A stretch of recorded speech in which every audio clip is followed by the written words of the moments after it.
Hi guys, Jeff Westfall here with another mobility exercise for you.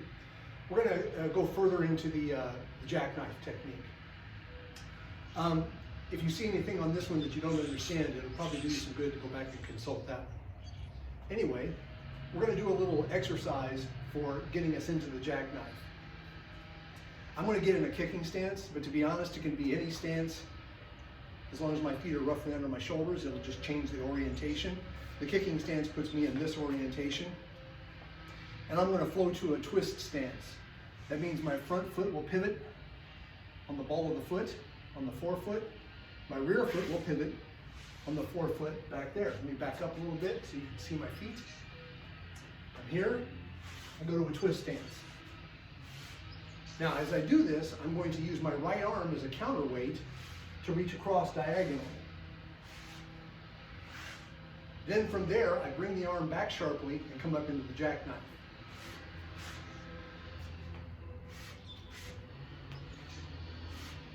I want to make sure that my weight stays on the ball of my foot, on my forefoot. If I don't, that means I'm projecting myself backwards, which is exactly the opposite of what I want with the jackknife. So as you grow more comfortable, you can begin adding a little bit of a forward drive through the head, not too much. And then practice balancing it. If you overdo that, you'll find out right away because you'll be forced to step down out of it to catch yourself. Gravity is a far better teacher than I could ever hope to be. She never lies to you. Unless you're outside of Earth's gravity well, and then she might. So here we are. We can go from our stance, which I've shown you before, but now we're going from a twist. Now what that does is it kind of simulates the beginning of a kick. It's not perfect, but the dynamics and geometry of it are a nice blend from static balance into dynamic balance. And helps you get a feel for what I want you to get a feel for. Now let's look at some things that you can do from the jackknife once you're into it. The first thing you can do is the takeoff. And the takeoff is simply, of course I do the drift, and I begin walking. As I grow more comfortable, I can take off, go a little harder. You youngsters should be able to go considerably more explosively than that, but I don't want to blow out an Achilles without a really good reason. So I've got the takeoff. I can fake the takeoff and come back to the jackknife. That's really useful with a fidgety opponent. I can use the jackknife to go into a punch, especially if my opponent has surprised me with how close he is after I come down. Boom.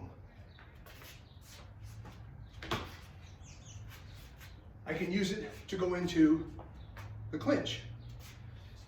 Now, the clinch is infighting, and in infighting, I like to keep my shoulders square most of the time. Most of the time, because this allows me to use both my hands to manipulate the opponent and to defend against his manipulations. This is true whether we're doing Wing Chun trapping, Machi Pa Hit, infighting, or Muay Thai clinch fighting. So because of that, if I'm going into the clinch, I can reach with either hand under certain circumstances. Each has its danger. So, jackknife, I can reach with the left hand, assuming the opponent's head is at the right distance. Jackknife, I can reach a little further with the right hand because of the extension. That's going to take us later into the Superman punch.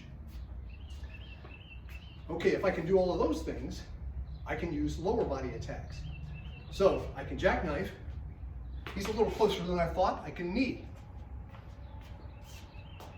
He's much further away than I want for a kick, but still close enough for a teep to score. If he's in the sweet spot, I'm going to use what I really like the jackknife the most for, which is my round kick. So there's a lot of different ways I can use this. The idea is that the drift begins your momentum and becomes a place in space and time where you can be balanced, loaded, and observing. You're watching the opponent's reaction. That's why you might fake sometimes. You want to gauge his reactions. So it could be considered a position of assessment as well as for preparation. So we're here. We've got all of our different weapons we can throw. Let's look into or finish up with a drill that I invented that I like. I think it teaches you some of the dynamic balance of this series of techniques really well. It's actually 2 different techniques or sequences. Each is 3 parts, made up of the Superman punch and the teep. So of course, before I go on, I need to talk about the Superman punch. It's called the Superman punch because as you throw it, your body will lay out on a horizontal plane or as close to it as you can get to get the maximum extension and power out of your Superman punch.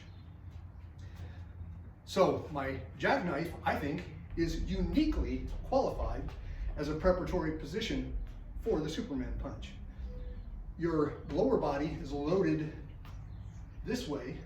Your upper body is loaded in opposition for what I call contralateral locomotion. Well, I don't only call it that, lots of people call it that, which means my upper body is rotating in a different direction than my lower body is rotating.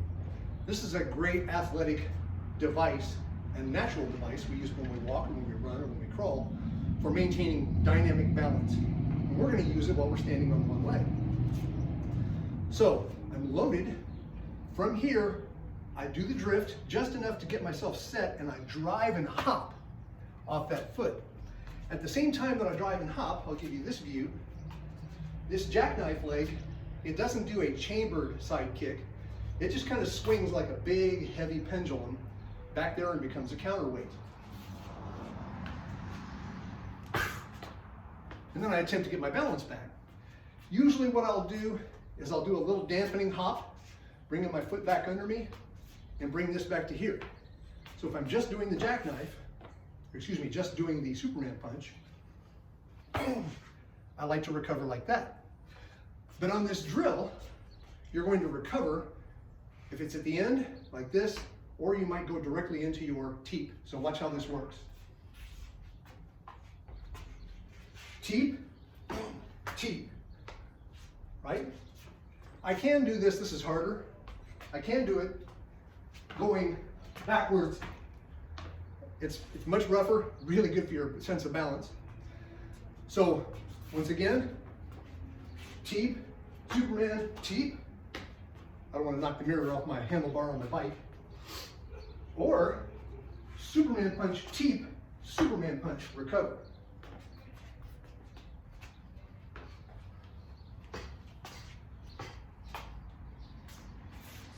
Now those may not have been perfect executions of those techniques, but I hope you can get the idea from this. I found that both for me and for my students, that if they just practice this little balance drill, their ability to use the Superman punch without thinking about it too much really gets boosted. And of course, a nice hopping teep can also be a useful technique.